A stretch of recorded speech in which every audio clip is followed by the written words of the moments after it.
A new carriage was under development for much of the 1930s for the existing World War-era M1918 155mm howitzer, which was a license-built French Canon de 155C Model E 1917 Schneider until 1939.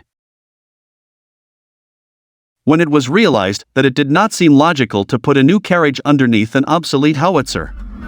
So development began anew with a carriage designed to be used for either the 155mm howitzer or the 4.7-inch 120mm gun. The howitzer differed from the older model by a lengthened barrel of 20 calibers and a new breech mechanism.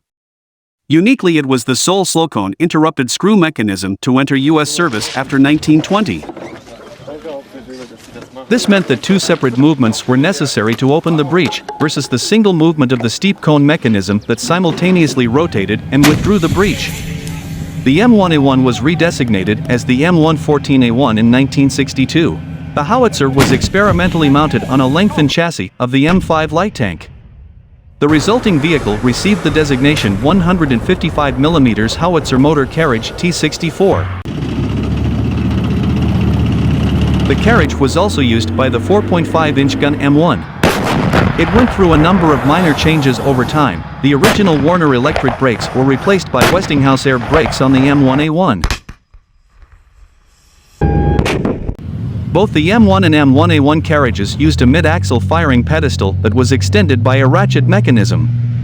The M1A2 replaced the ratchet with a screwjack system and also modified the traveling lock.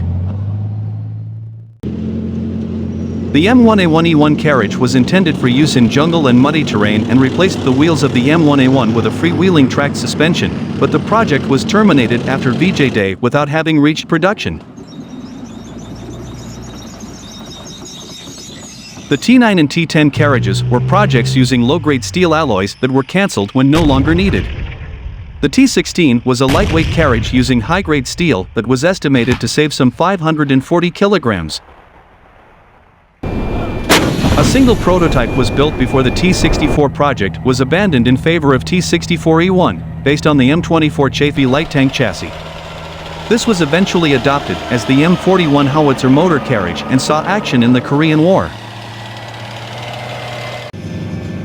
Towards the end of the Korean War, the U.S. Army replaced the M41 self-propelled howitzer with the M44 self-propelled howitzer. The gun fires separate loading, bagged charge ammunition, with up to 7 different propelling charges.